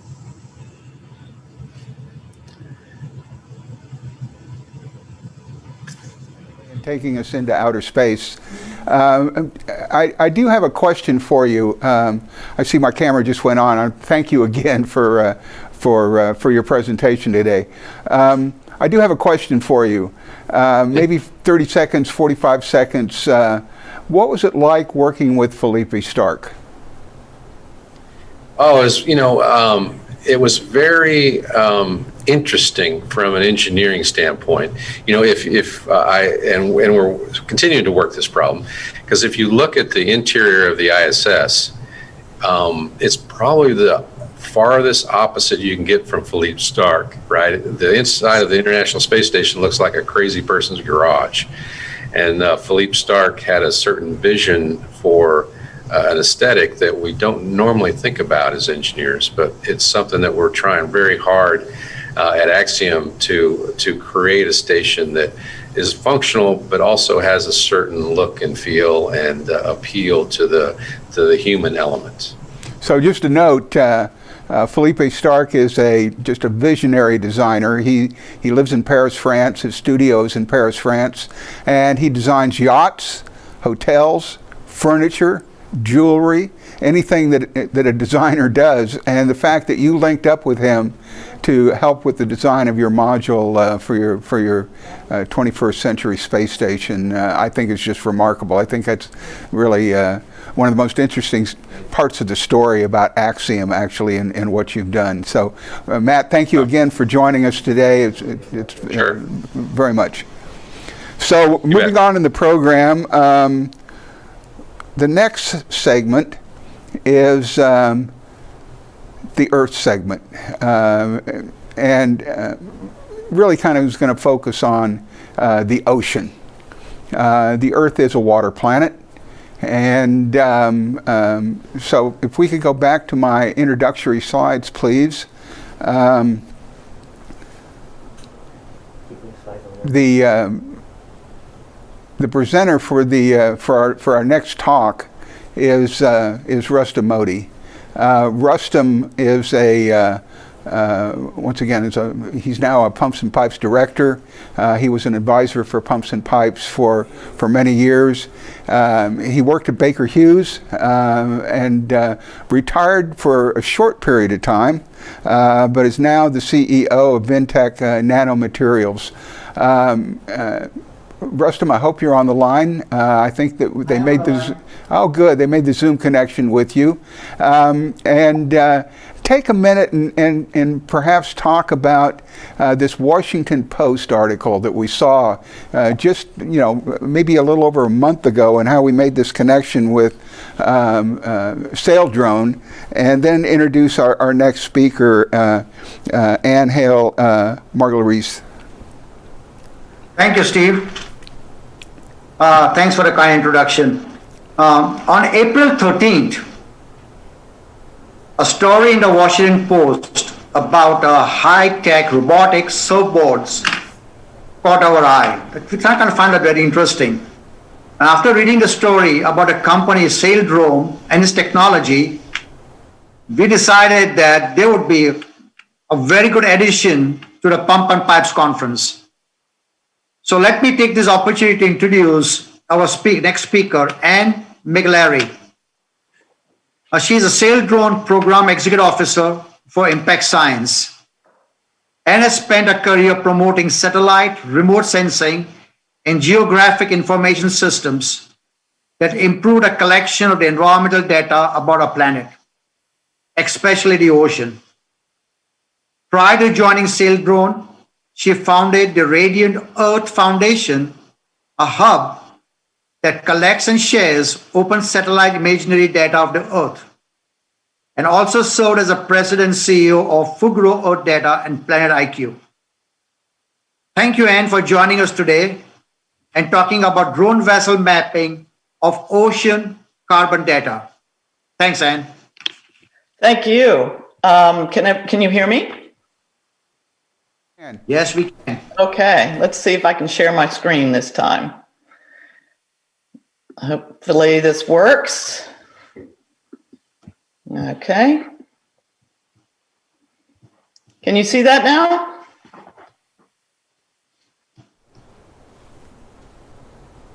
Can you see the screen? Yes, go full screen. Oh, okay, perfect. It's a pleasure to be with you today. As mentioned, my name is Anne McGlary. I run Impact Science for Saildrone, and please go to full screen. Really happy to be able to share our technology and our mission with this audience. So we have been in business for 6 years. We're still a startup, if you will. We're based right on San Francisco Bay in Alameda, California. We design, manufacture, and operate all of these drones. We're in an old Quonset hut on the old Navy base. As you can see, this image here shows you the manufacturing floor. We work with the local community to train individuals on how to help us build. And this is Steve in the studio. The actual hardware itself. And clearly, being located right next to Silicon Valley, we have the opportunity to work with a lot of really talented software individuals. This drone is environmentally friendly. It's powered by solar and wind energy. It's all artificial intelligence enabled. We have secure data portals. And again, we're based in California. To give you a feel for the type of data that we collect, met ocean data, meteorological and oceanographic information, wind, pressure, radiation. We look at dissolved oxygen and temperature of the water. We look at sea surface temperature. We look at chlorophyll A, waves. We have cameras, 4 cameras on every Saildrone. And we can also do acoustic sounding, whether it's for bathymetry or to track fishery stocks. So this is the basic outline of what one of our drones looks like. There are other sensors, depending on what the customer might require for their mission, that we can also integrate into this platform. I'm happy to say we now have 3 different versions. The Explorer version, which is 22 feet long, has been working the ocean now for over 5 years. It is the backbone of the organization. We have 100 of those manufactured to date. And I'll show you some more examples of what the Explorer does, but it's mostly around meteorology, oceanography, and fisheries work. Our Voyager sail drone is 32 feet long. It is particularly outfitted for machine learning and for maritime domain awareness. And then finally, the big one, the Surveyor, we have one of those in final testing right now. It is 72 feet long, again, uncrewed, and is capable of mapping highly accurate bathymetry up to 7,000 meters. So these are the 3 types of vessels that we've manufactured and operate. Again, the smaller one, the maritime domain awareness, is a vertical for us. Ocean mapping, bathymetry, highly accurate bathymetry data, and then ocean data, particularly around climate change, carbon, as was referenced in the Washington Post article, fisheries analysis, tracking sharks, tracking crabs, you name it, we can do it. And most of our customers there are the large science organizations around the globe. Why sail drone?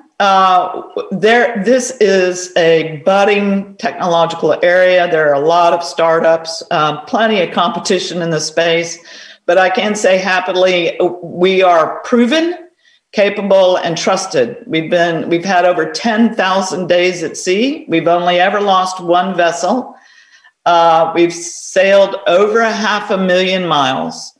We've collected over, roughly by now, this slide's a little dated, at least 500 million samples. And we have a global footprint. We have sailed in all of the world's oceans, particularly in the most difficult oceans. Our maritime domain awareness, well, what does that really mean? What are we looking for? We're looking for illegal fishing. We're looking to monitor the exclusive economic zone. We're prototyping this for the United States Navy and intelligence, surveillance, and reconnaissance, border security, and harbor security. Each one of these drones has 4 cameras on board. We've spent the last 4 years taking those images and having those classified as training data to be able to identify ships at sea. And we do machine learning on what we see on the horizon and target detection.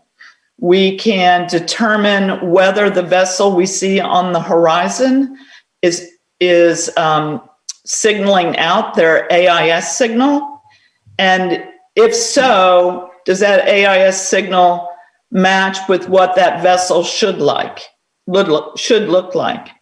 And if not, if they are not transmitting an AIS signal, that's an automatic flag for why a vessel would be going dark.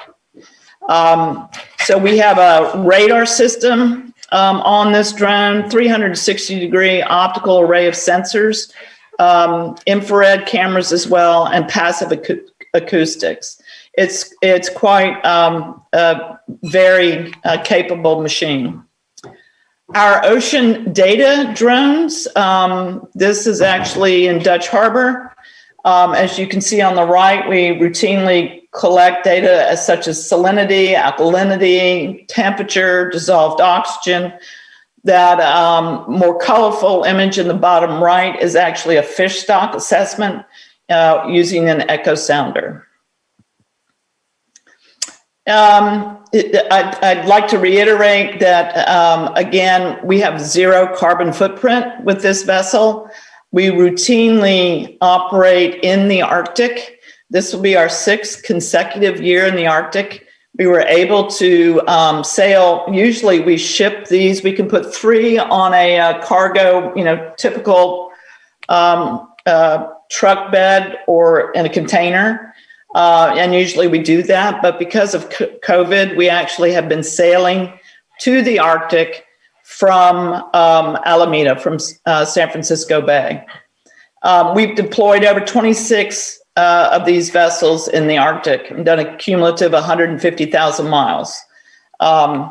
We're collecting in the Arctic. Really, there are 2 missions that are of interest. One is bathymetry, so very little of our oceans have been accurately mapped for bathymetry, but we're also doing fish stock assessment. That was a mission we were able to accomplish during the pandemic, which cod and haddock are the 2 biggest fisheries in the U.S., and the National Oceanic and Atmospheric Administration has to set a limit every year, the number of commercial fish that can be taken. NOAA was unable, National Marine Fisheries Service was unable to get out last year because of the pandemic. And we were able to go out with these drones and give them enough information to allow the fishery to go forward.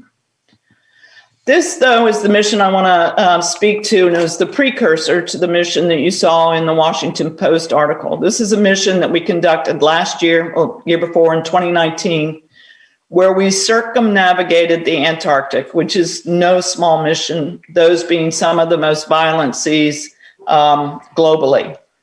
It has always been a premise that the ocean is a sink for carbon, and we are relying in our global carbon models and projecting forward that the ocean will continue to be a sink. But because this data is so difficult and so dangerous to collect, really those assumptions are based on a very, very small data set.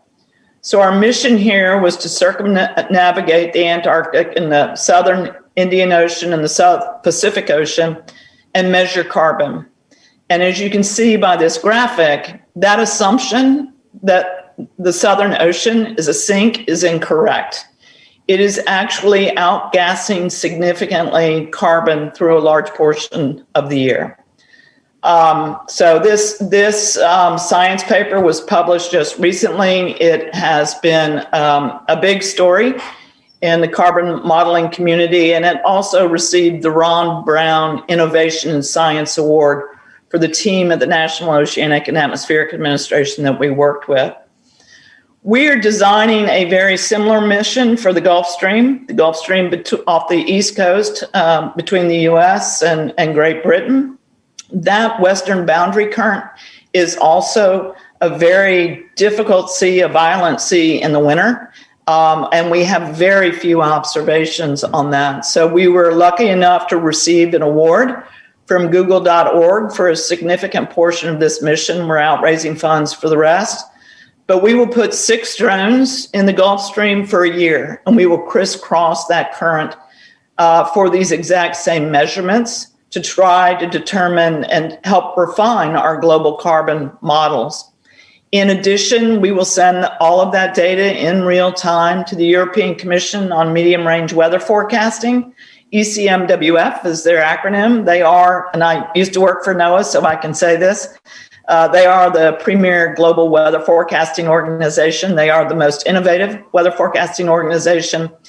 They also believe the biggest source of error in their global model and their regional model for Europe is not knowing where the Gulf Stream is and what the conditions of the Gulf Stream are. And so we'll be sending that to them in real time, and they'll be incorporating them into their forecast. Just the bathymetry mission, this vessel, 72 feet long, uncrewed, is the largest uncrewed vessel on the ocean. It collects the highest quality oceanographic data, meets all international standards up to 7,000 meters. Finally, all of our data is paid for. Our impact science data, which is what I do, and what that means is science paid for by philanthropy, is all online and available for anyone who would like to use it for their missions. and gather more information about areas of the ocean that they're interested in. And so you can find it at data.saildrone.com. It's all in the cloud. It's all in the AWS cloud. It's all has compliant metadata. And who are our customers? The United States Coast Guard, the National Geospatial Intelligence Agency, and the likes that you can see on this slide, many oceanographic organizations. Now that we're up and running and working at scale, we're also looking to work for the commercial sector, for the shipping industry, for the weather forecasting industry, offshore oil and gas, offshore wind. So with that, I hope that gives you a little bit of flavor about SailDrone. I want to thank you for your time and the opportunity to present to you today. Thank you. Anne, thank you very much. That was spectacular. We were fascinated when we started hearing about SailDrone and dug into it a little bit deeper. And quite frankly, when Rustin and I reached out to you, we were amazed that the contact with you came back literally within a day of setting this up. So thank you very much for joining us today and telling us about what SailDrone is doing. Thanks for having me. So our next speaker, we're going to go back to inner space on this one. I wanted to make a comment first before we do that. Recently, last month, we did a lunch and learn, one of our lunch and learns with HISD, and we did this on dog noses in medicine. And we had Dr. Cynthia Otto from University of Pennsylvania, and we had Maria Gudovich join us for that. We've had so far, and this is as of yesterday, 736 YouTube views on the DeBakey CB Education channel and on the Pumps and Pipes channel. And more importantly, we had over 700 students watch the event live. So we were excited about that, and we hope that a lot of students were watching us today. So our next speaker is Dr. Keith March. Dr. March and I met literally in the pericardial space 24 years ago. I had developed a device for accessing the normal pericardial space, and he used that device to do many studies regarding pericardial drug delivery, particularly to the coronary arteries. And what Keith is going to talk to us today about is not the pericardial space, but he's going to talk to us about cell secrenome therapy. Keith is the director of the Center for Regenerative Medicine at the University of Florida School of Medicine, and his talk is going to be on harnessing the power of stem cells, especially the secreted factors of those stem cells, for treating the heart, the brain, and the lung. Keith, good seeing you, and take it away. Good to see you as well, and thank you for that introduction, how we met quite a few years ago. Let me see if I can successfully share the screen as well.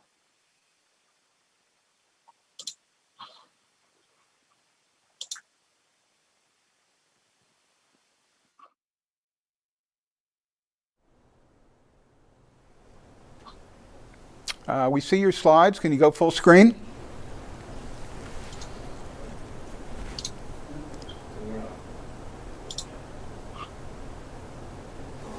How about there? Yes, I think so. Are you seeing full screen? No. Swap. Tell him to hit swap display. Huh? Tell him to hit swap. Yes? No? Well, I'm not sure if we were seeing that full screen or not. Now we are. Very good. Okay, super. Well, Steve, as I said, I appreciate it. It's a pleasure to be reconnected with you after, as you said, 24 years. And what I'm going to be sharing with you today is about secretome. That is the material that the cells secrete when we're interested in a variety of stem, progenitor, and other types of cells that are having a great deal of potential in many areas of medicine, including, as you asked me to talk about in particular, things to do with the lung, brain, and heart. We've looked at a number of other areas, but I'll be sharing in particular some of our data on that. And of course, I'd be happy to talk to anyone who hears this presentation in the future if they want to have more expanded information about that or any of the other material that we've worked on.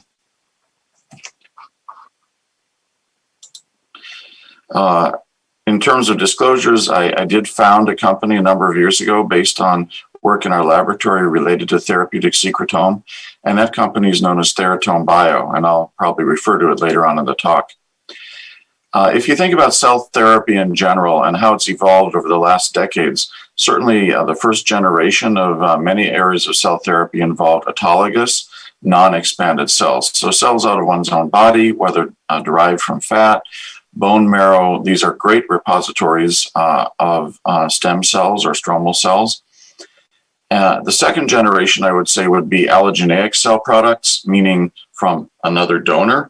One great example of a use of that kind of adult stem cell is that derived from umbilical cord, whether cord itself, the tissue, or cord blood, or from other donors, say bone marrow, for example. And oftentimes those cells could be expanded in culture, so allogeneic and expanded. I think the next generation really is comprised of the cell secretome. That is, all the things put together that the cells will secrete that we've uncovered initially. And now most of the groups in the field would recognize that in many, many circumstances of therapeutic application, the key element of the therapy is mediated by those factors that the cells actually secrete.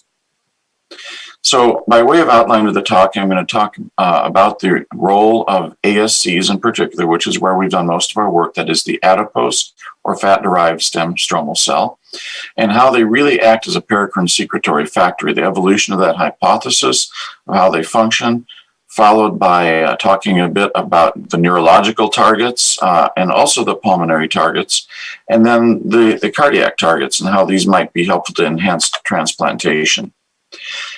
This is a picture showing our very first in vivo experiment with an intramuscular injection of human adipose stem or stromal cells.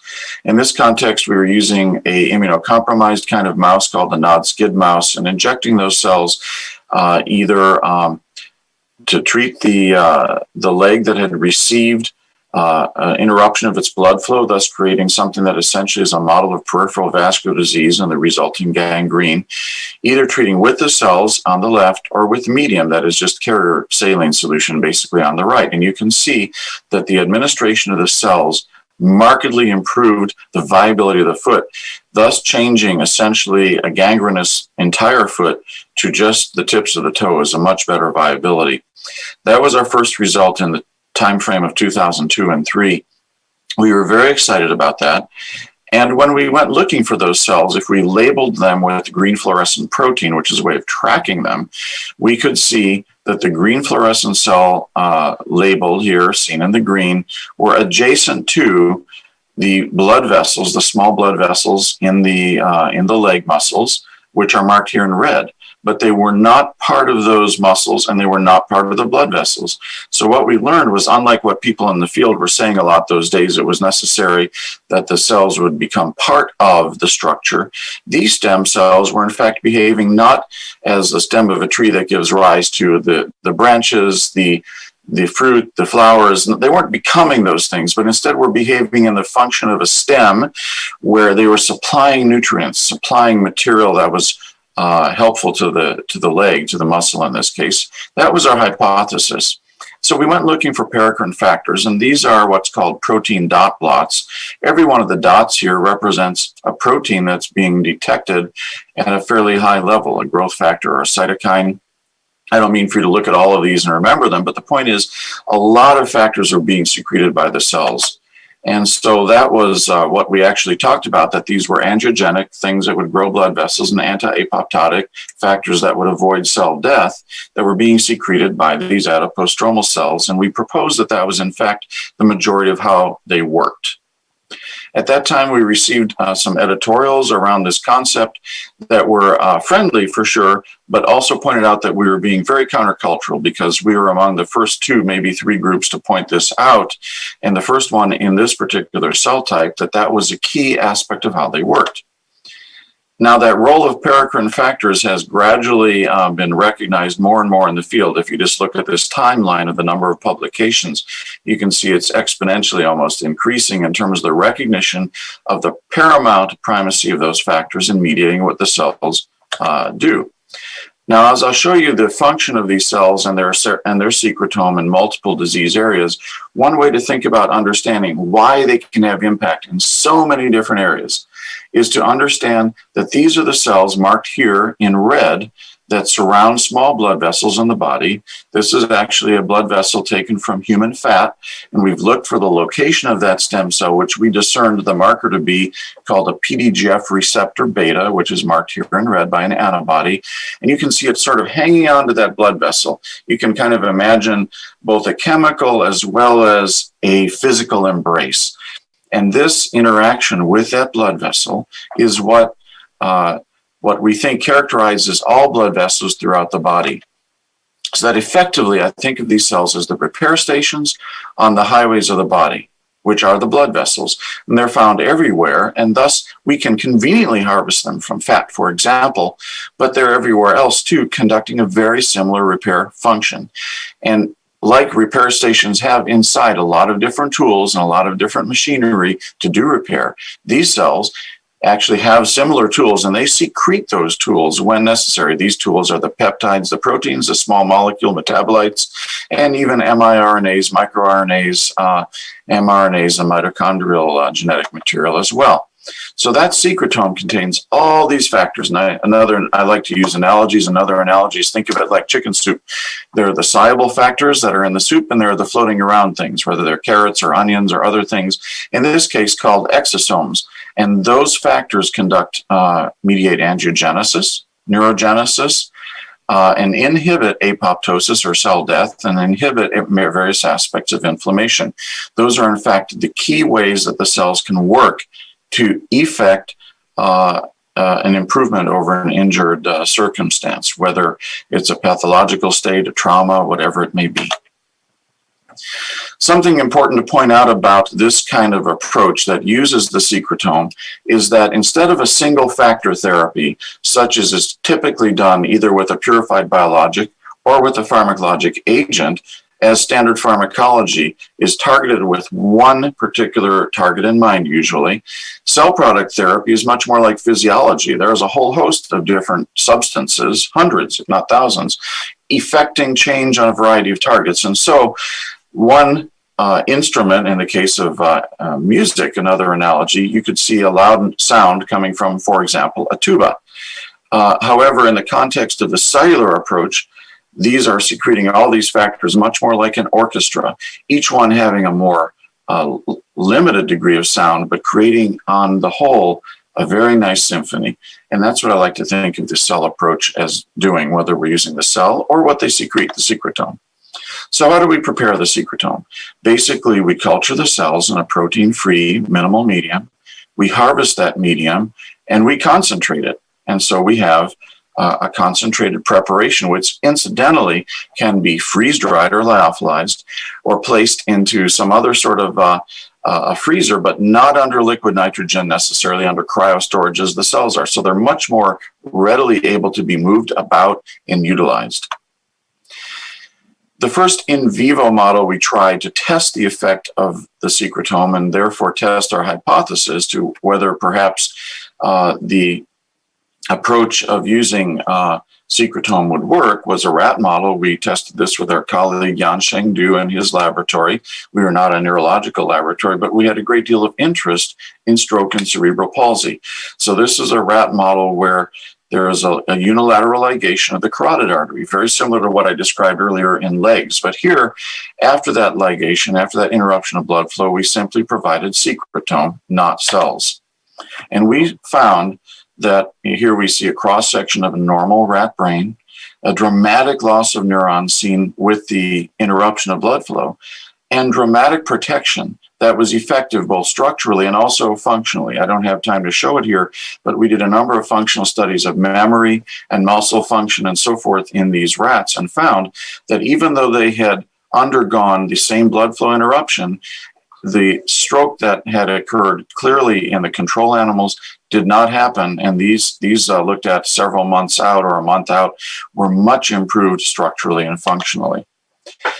The limitation of that stroke volume was also found to be dose dependent. You can see here on the left-hand panel, the more of this material was added intravenously, the less was the size of the stroke, from about 35% all the way down to less than 5% of the brain on one hemisphere. The behavioral score was also closer and closer to normal. And not only that, even survival was enhanced when the high dose material was used, so that we have hopes that in the context of stroke, survival would also be improved upon. Now, after a TAVR, if you look on the left side of this slide, TAVR being transaortic valvular replacement, through this catheter-mediated approach to an aortic valve, there's a great deal of embolic material, much of which is lost from the area of the old aortic valve. And as you saw in that little simulation, thanks to Rob Schwartz for providing it, there is the potential for embolism to the brain. And this is attended in more than 80% of cases, as is seen by multiple studies. These people will have brain injuries, which can be detected looking at a neurocognitive decline, a much smaller recognition of stroke initially, perhaps 1 to 3%, depending on the study. But if you look for it, perhaps 30% to 40% of people will have cognitive decline. And as I said, more than 80 to 100% will have a brain lesion readily detectable by diffusion-weighted MRI. So that's an area where we expect to do a clinical study soon to take a look at the effect of the secretome, and that's something Theratome as a company is bringing forward. Also, ASC secretome we found significantly reduces inflammation and preserves barrier function in acute lung injury. So here we see an LPS-induced lung injury at 24 hours with cells, a markedly reduced degree of injury, but also with CM for conditioned media or secretome at the very bottom, 24 or 48 hours after that injury, again, a marked attenuation of the degree of inflammation. Most recently, we published just earlier this year, and this was actually brought forward by Michael Coleman, who's CEO of Theratome, that this secretome also can substantially reduce lung injury in the context of an influenza A-mediated injury. So also very effective to decrease inflammation and decrease the hypoxia that occurs in viral injury. And we're certainly interested in looking at that in the context of other viruses, COVID, for example. Now I want to move in the last part of the talk to talk about heart transplantation. The ischemic time of a heart significantly compromises transplant availability. And while we have a demand perhaps of up to 10,000 or more hearts per year, even some would say 50,000 people are waiting, and there are 10,000 donor hearts that through tragedy become available, only about 3,000 heart transplants are conducted every year. And the reason for that is twofold. One is pre-existing damage or some sort of an injury or perhaps disease in the donor. But another 3,000 of the hearts are not used simply due to projected time of ischemia prior to implantation. And that's because the maximum transport time that can be allowed is about 2 to 2.5 hours, so that there's sufficient time on each side for both the surgical removal and the reimplantation of that donated heart into the recipient. Those, of course, take some time. And that entire time of 4 hours is a period of time where the heart has no blood flow. You can think of it as having a whole heart attack. So both in animal hearts, using what's called the Langendorf prep, we are able to study, removed from the chest, what would happen to a heart when it's placed under exactly, and this is a mouse heart or a rat heart, depending, when it's placed into the circumstance of being in the fridge at 4 degrees centigrade in the transport solution that's used clinically, and then rescued from that after 4 to 6 hours or longer, and then we study its function.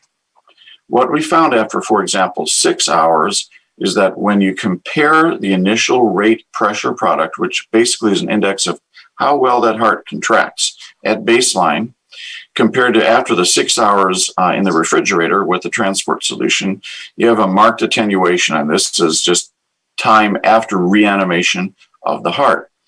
Here it is after secretome is added mixed with the thing called UW, or University of Wisconsin solution, which is used commonly with other solutions as well as alternatives for heart transplantation. And you can see that in this rodent heart model, we better than double the function of the heart after that 6 hour time period.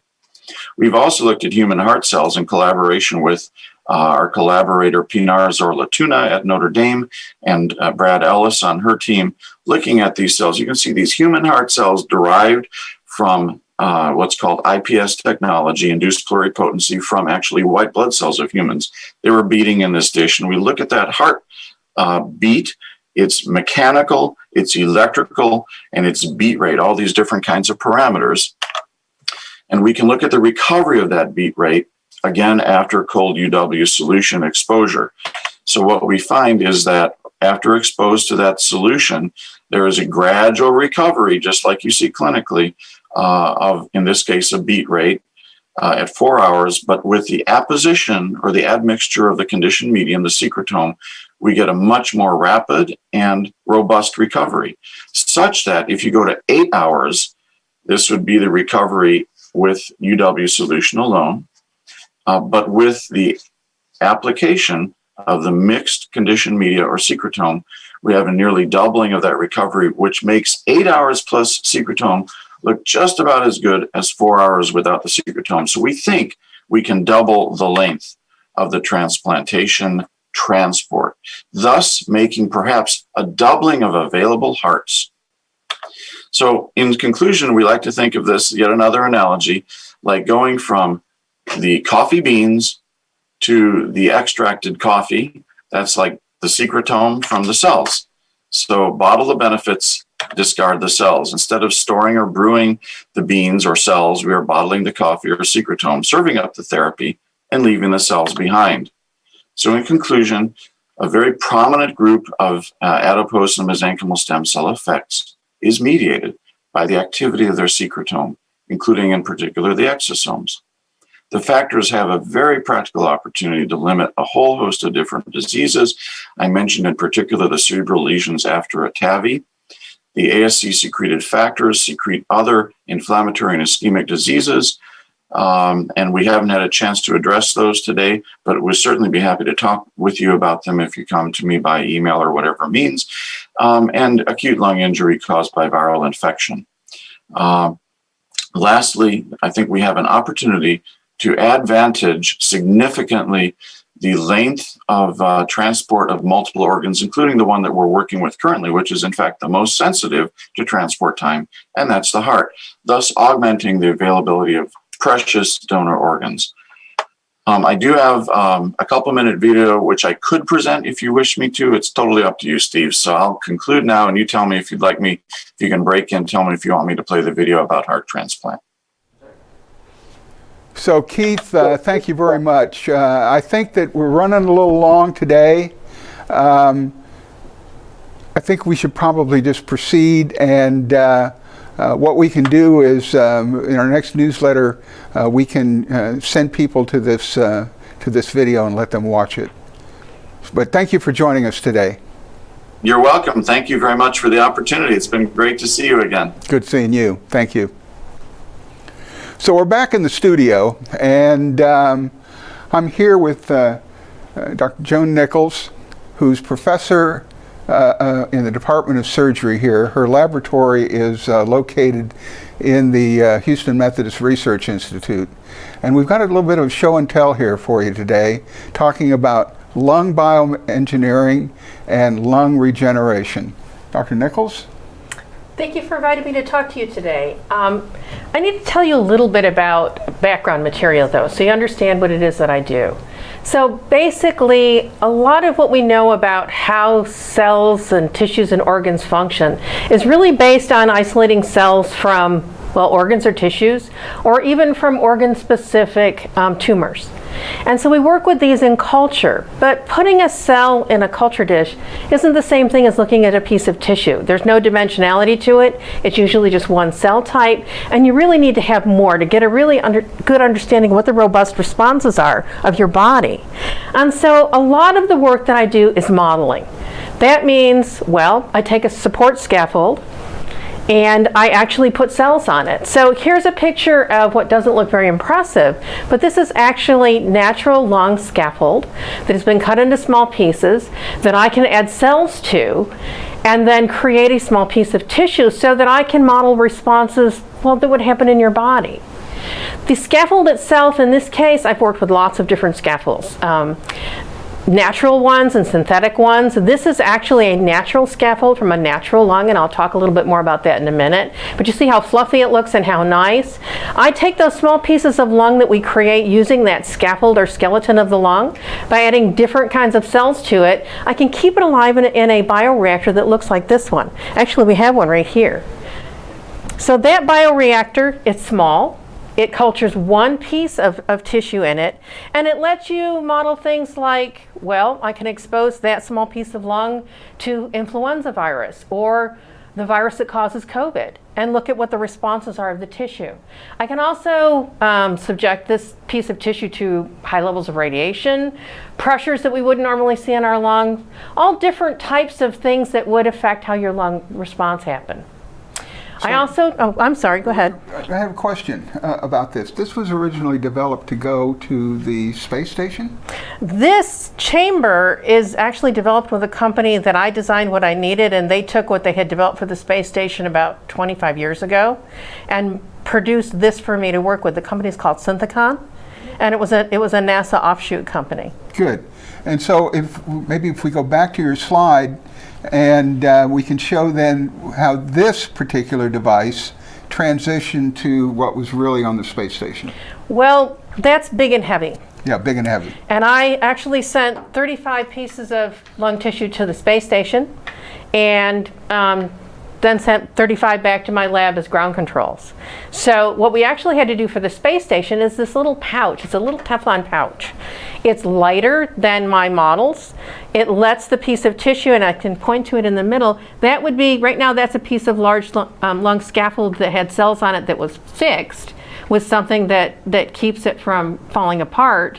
And what we did is we sent this piece of live tissue in a media enclosed chamber to the space station, and then, well, once we sent the materials there, they went in a specialized incubator that was developed by a company called Cases, and the astronauts took that incubator and slid it into place on the space station, and that's actually the end of my work for a little while, and we moved to what the astronauts did.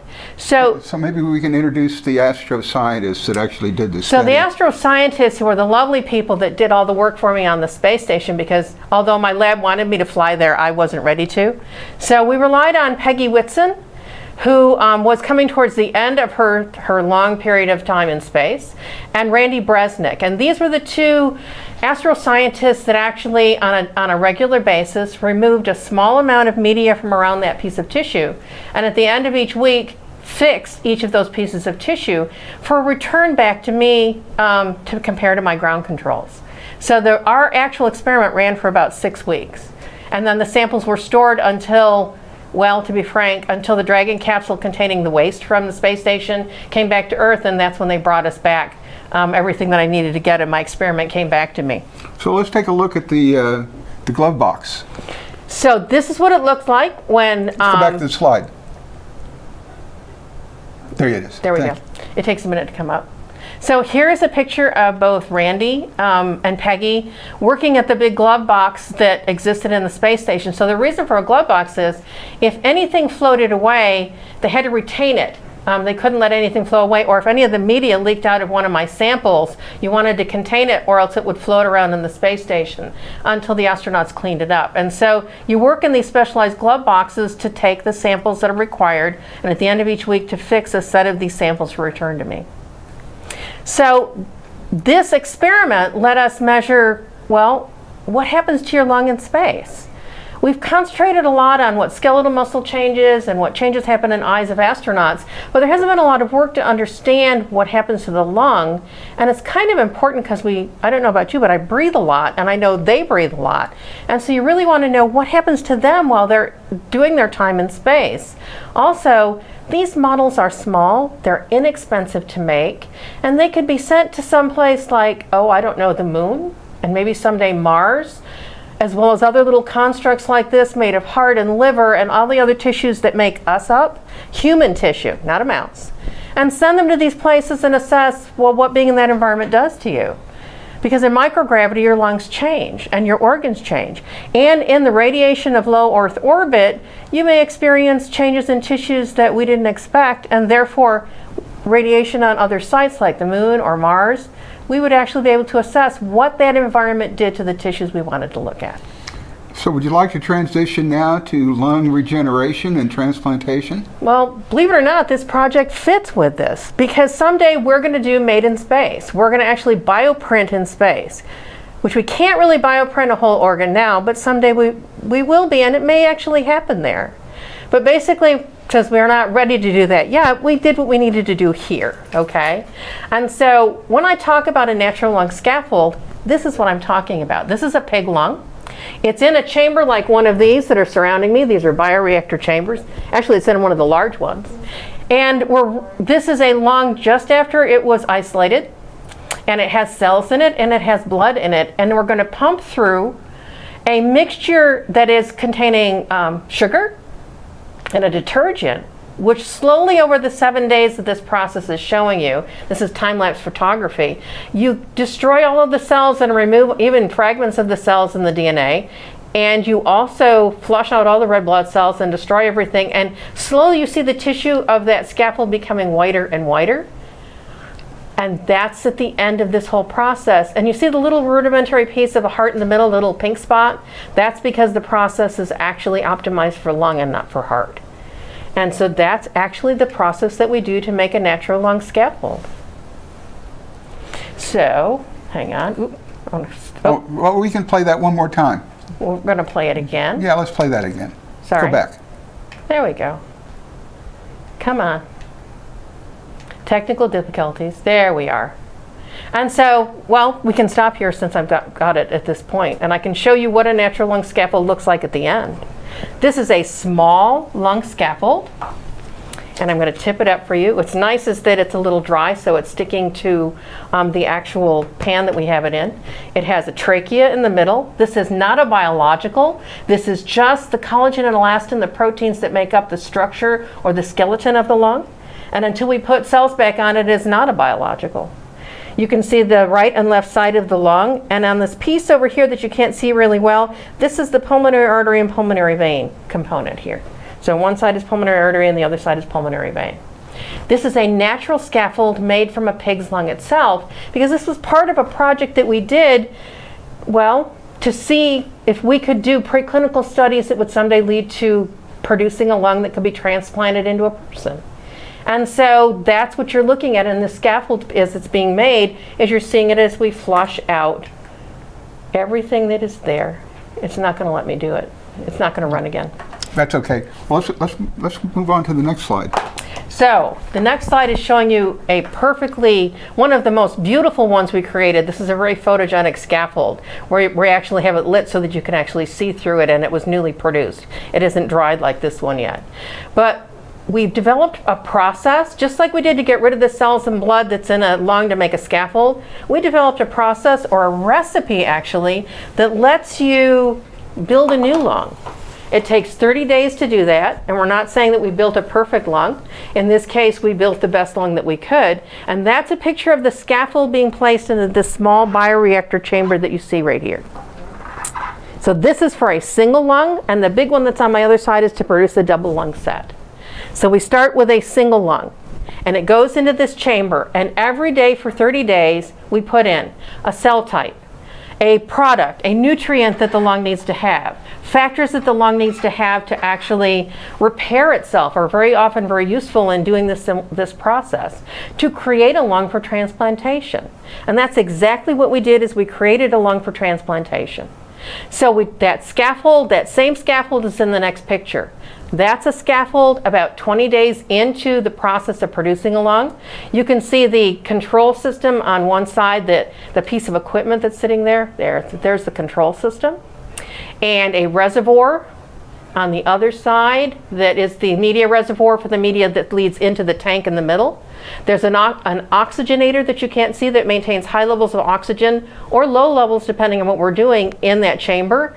And every day for 30 days we put in the respiratory cells, the trachea and bronchi and bronchioles, the vascular cells or the lung cells themselves, the lung epithelial cells, to create an organ that by day 30, and this is now looking in the incubator where we house it every day when we're finished doing a manipulation or an addition, and that is at the end of 30 days, and that actual lung was transplanted into an animal. This is part of preclinical testing to make sure that this process works. And so we actually made 4 lungs for transplantation into 4 different pigs. And the pig is a large animal model that we chose for this because my surgeon, who actually is a cardiothoracic surgeon, his name is Saverio LaFrancesca, was working here at the time. He's now at Stanford. He was the person who was planning on doing the transplant, and we wanted a large animal model because he wanted it as like people as it possibly could be. So it wanted something big enough. And it also tested our ability to make something large. At the end of 2 weeks, this is an image from that same lung, the scaffold that I showed you and the lung that I showed you in the chamber. You're seeing here a picture of it's a gross image of the lung as it's isolated. The bioengineered lung is small and it's labeled BEL. The native lung is there and it's the native lung of the animal. So I need to back up a second and tell you, the cells for this project to make the engineered lung, we made a single engineered lung. Animals and people can live off of one lung. So we isolated the cells from a lung removed from that pig during a pneumonectomy, and the cells from that same animal were used to construct the lung that I showed you that went back into that animal for transplantation after 30 days of bioreactor culture, and then was survived in that animal for 2 months. It's small. Just the same way I showed you, the scaffold I showed you is very small. That's a normal pig scaffold. It's small for 2 reasons. We don't get all of the cells out when we isolate the cells from a lung. We lose very many because they're damaged in the process. And the other reason is we wanted to make sure that this lung would grow over time. And so, basically, all I want to mention to you at the end are these are the people that were involved in either the Lungs in Space program or the lung regeneration team. And as you mentioned to me earlier, it takes a village to do this work. There are a lot of people that aren't listed here that did components on the side or not critical pieces of the project, but this is the team that made this happen. Well, thank you, Joan, and thank you for bringing the hardware into the studio today. Oh, you're welcome. Apologies to our audience. We've gone, I think, 4 minutes over our limit. I hope you stuck with us till the end. If we can, maybe show one last slide, which is back to my slide deck, perhaps.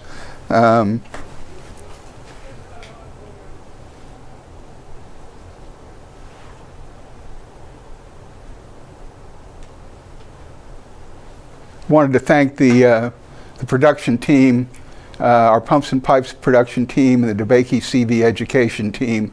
We couldn't have done this without them today. There's probably 6 people in the studio and in the control room today making this happen.